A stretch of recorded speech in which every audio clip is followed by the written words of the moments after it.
While I was up in Liverpool last week for Liverpool REFL, the annual REFL conference, I went to see a really interesting talk by two linguists, two lexicographers from Collins. It was Creighton Walker and Susan Hunston, and they were talking about pattern grammar. I'm not sure if you're aware of what pattern grammar is, but basically it involves looking at the different grammatical patterns that attach themselves to different meanings of words. So just to give an example, okay, say you take the word afraid. If you have one meaning of afraid, which is to do with fear, you get certain kinds of grammatical patterns around it. So you get things like, I'm afraid to go out at night. He's not afraid to show his feminine side. Lots of victims are afraid to speak out. So you get be afraid to do something. If you look at the meaning of afraid as in I'm sorry or I'm expressing some kind of apology, you get completely different grammar. So you get things like I'm afraid we're fully booked, I'm afraid I won't be able to make it, and I'm afraid, I don't know, we're not taking on any new staff at the moment.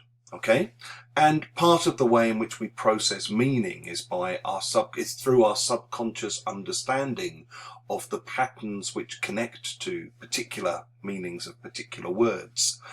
At the end of the talk, one of the younger teachers in the audience asked, in a slight sort of mood of confusion, what the difference was between pattern grammar and chunks and collocations.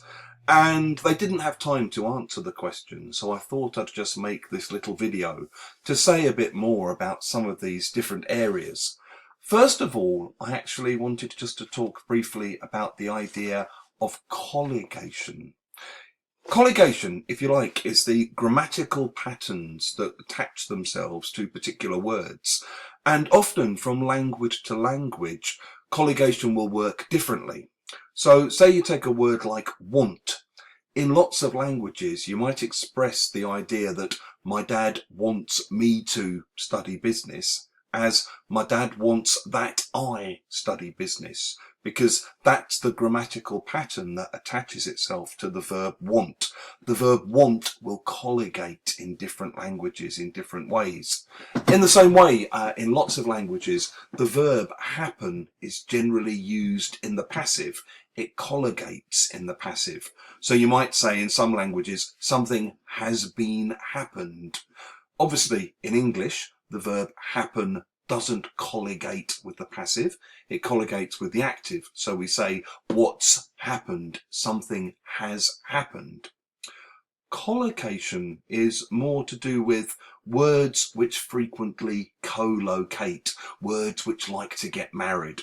So this might be verbs plus nouns or nouns plus verbs. Okay, so it could be things like prices rose, prices fell, increase taxation, slash costs. It might be adjectives plus nouns. So it might be heavy traffic, I don't know, heavy rain. It might be adverbs plus verbs. So it might be things like, I don't know, rise dramatically, or, adverbs plus adjectives, bitterly disappointed. Generally, collocations are to do with sort of two words which go together. Chunks, I think, are multi-word units which have one whole unit of meaning, if you like.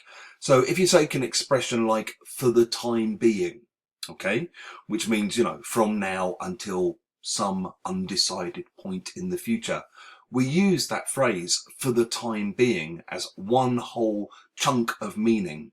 Similar kinds of examples, even if I do say so myself. Well, to be fair, at the end of the day, yeah, but having said that, to put it mildly, all of these basically have one meaning, but they're one meaning which is expressed across 3, 4, 5, 6, 7 words. They're chunks of language.